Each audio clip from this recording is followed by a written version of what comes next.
पेशावर के तर्ज पे हमला होता है जिसमें हमारे पुलिस के सीटीडी के एहलकारों को निशाना बनाया जाता है। यहां पे सवाल ये जन्म लेता है कि कौन सी ऐसी ताकतें हैं, कुव्वतें हैं जो हमारी पुलिस की कमर तोड़ना चाहते हैं, जिन्होंने अमन के लिए कोशिशें की उनको कमजोर करना चाहते हैं, जो हमारे अमन के दर पे हैं। सबसे पहले सवाल उठता है मेरे पाकिस्तानियों, और आप भी ये सवाल कीजिए कि कल जब कबल पे हमला हुआ और हमारे अभी जनाजे हम निकाल रहे थे, उठ रहे थे, हम अपने शुहदा को निकालने में मसरूफ थे कि उसी वक्त आरपीओ और डीपीओ बयान दे देते हैं कि ये हमला नहीं था, ये अटैक नहीं था, बल्कि ये शॉर्ट सर्किट से हुआ। लेकिन जब झूठ किस तरह बेनकाब हुआ, एक्सपोज किस तरह हुए, ये तमाम लोग जिन्होंने कल बयानिया बनाने की कोशिश की वो इस तरह बेनकाब हुए कि रात को मुझे एक कॉल मौसूल होती है और ऑडियो भेजी जाती है, उसमें हमले की जिम्मेदारी भी कबूल की जाती है, बल्कि यहां तक कहा जाता है कि निशाना तो तुम थे हमारा, लेकिन जब आप नहीं मिले तो हम अगर सीटीडी पर हमला कर सकते हैं, हम वहां तक पहुंच सकते हैं, तो आप तक भी हम पहुंच सकते हैं। तो सवाल जन्म लेता है कि कल जब इंपोर्टेड प्राइम मिनिस्टर ने बयान दिया तो चंद लम्हे बाद उसने वजाहती ट्वीट क्यों किया? कौन लोग हैं जिसको ये शॉर्ट सर्किट क्यों कह रहे थे? ये सवाल आज स्वात और खैबर पख्तूनख्वा और पाकिस्तान का बच्चा बच्चा हर बुजुर्ग कर रहा है कि क्या वजह थी। और इसी तरह पेशावर पे जब हमला हुआ तो उसी वक्त भी बयानिया बनाने की कोशिश की गई थी, लेकिन अफसोस और दुख की बात यह है कि अभी हमारे शुहदा का खून खुश्क नहीं होता, अभी हमने उनको निकाला नहीं होता कि उसी वक्त इस किस्म के बयानिए शुरू हो जाते हैं। तो मैं अपने पुलिस के जवानों, उनके खानदानों, उनके अहल खाना को, अपने पूरे पाकिस्तानी अवाम की तरफ से बताना चाहता हूं कि हम आपके साथ खड़े हैं। आपका अमन और हमारा अमन एक है, आपका मकसद और हमारा मकसद एक है, और इंशाअल्लाह हम इकट्ठे रहेंगे और अपने अमन को यकीनी बनाएंगे। फिर उसके बाद मेरे पाकिस्तानियों, यहां पे मैं जरूरी समझता हूं कि आज आप सबके सामने, क्योंकि ये एहतिजाजी मुजाहिरा, अमन के लिए आवाज सिर्फ निशात चौक में इस वक्त उठाई नहीं जा रही, बल्कि दिरलुअर, बाजौड़, मोमन, खैबर, कुहाट, हंगू, करक, बनू और मुख्तलिफ अजला में आपके साथ इज़हार जहदी के लिए इस वक्त लोग इकट्ठे हो चुके हैं। मैं उन सब के सामने अपने पूरे पाकिस्तान को वो बैकग्राउंड बनाना चाहता हूं कि किस तरह हमें एक दफा फिर से ईंधन बनाने की कोशिश हो रही थी। हमने बारहा इसका जिक्र किया, क्यों इंपोर्टेड हुकूमत खामोश रही। मैं आगाज करूंगा कि जब अप्रैल में रिजीम चेंज ऑपरेशन हुआ तो उसी वक्त मैं कौम के सामने आया, मैंने उनको बताया कि हमसाया मुल्क में एक वफद इंपोर्टेड हुकूमत और हमारे इदारों ने भेजा है जिसमें 4-5 नुकात के ऊपर बात हुई है। तो मैंने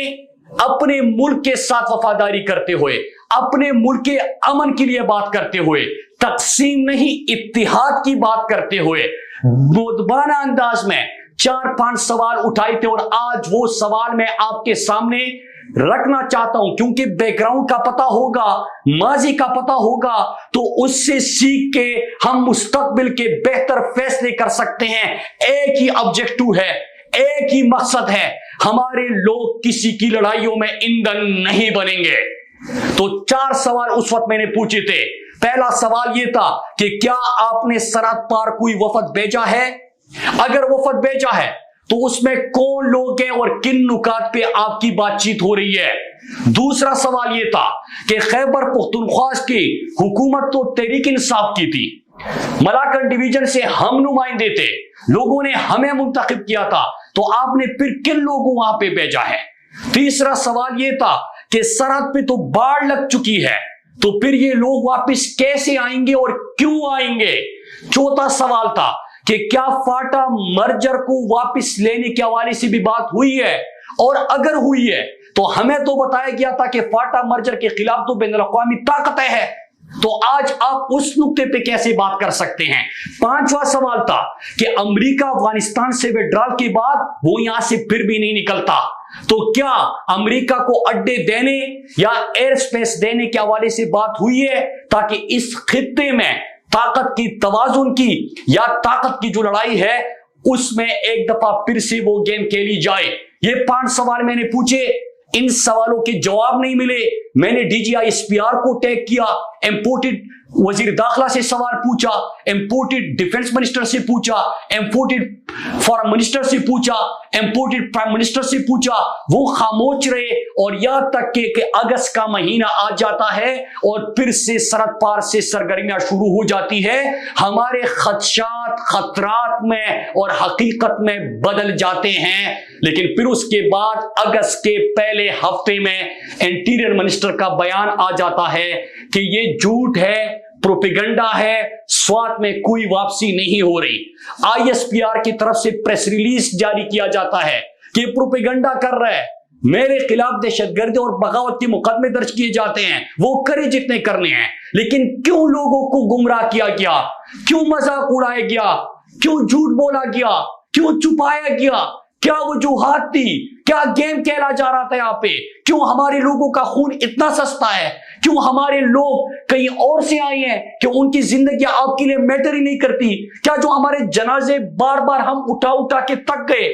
کیمپوں میں زندگیاں گزار کے ہم تک گئے، لیکن آپ یہ کھیل اور اس قسم کی سرگرمیوں سے روکتے ہی نہیں ہیں، ہمیں جواب ہی نہیں دیتے۔ تو لوگوں میں تو شک و شبہات نے جنم لینا ہے، لیکن کوئی سوال کرے، کوئی آواز اٹھائے تو اوپر سے ان کے اوپر مقدمے۔ پھر میرے پاکستانیوں، آپ کو یاد ہے، اور میں سلام پیش کرتا ہوں غیرت مند لوگوں کو ملاکنڈ ڈویژن کے، کہ وہ کثیر تعداد میں سڑکوں پہ نکل آئے، وہ لوگ آ چکے تھے،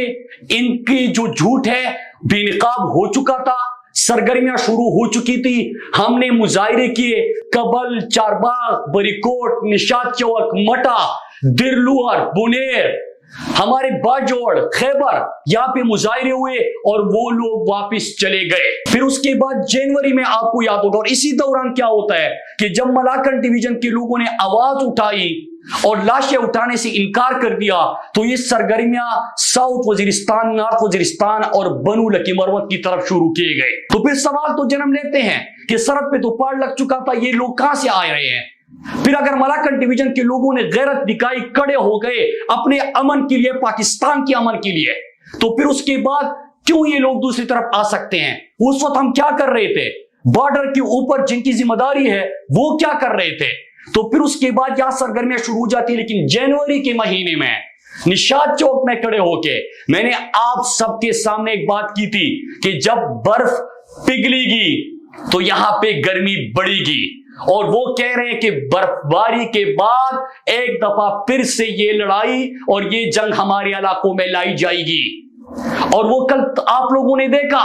کہ کل کس طریقے سے وہاں پہ حملہ ہوا، پھر جھوٹ بولا گیا، پھر شارٹ سرکٹ کہا گیا۔ تو میں یہاں پہ آپ سب کو جمع ہونے کا ہمارا ایک مقصد ہے، میرے پاکستانیوں یاد رکھیے گا، ہم نے اس دفعہ جس طرح ہم نے کیا تھا اگست سپتمبر میں کہ اپنے ساتھ پورے پاکستان کو ملایا تھا، ہم نے کسی کے پروپیگنڈے میں نہیں آنا، ہم نے کسی کی گیم پلان کا حصہ نہیں بننا، ہم نے اپنے امن کے لیے آواز اٹھانی ہے۔ مجھے جو یہ دھمکیاں دیتے کہ اس کو مائنس کر دو کیونکہ یہ لوگوں کو متحد کرتا ہے، تو میں آپ سب کو بتاتا چلوں، اور ان لوگوں کو جو یہ سوچ رکھتے ہیں کہ یاد رکھو میری زندگی میری لوگوں سے وابستہ ہے، میں ان لوگوں میں سے ہوں، یہ میرے لوگ ہیں، یہ میرا ملک ہے، یہ میری زمین ہے، اگر یہ بے گھر ہوں گے تو میں بے گھر ہوں گا، اگر ان کے جنازے اٹھیں گے تو مجھے تکلیف ہوگی، میرے جنازے اٹھیں گے۔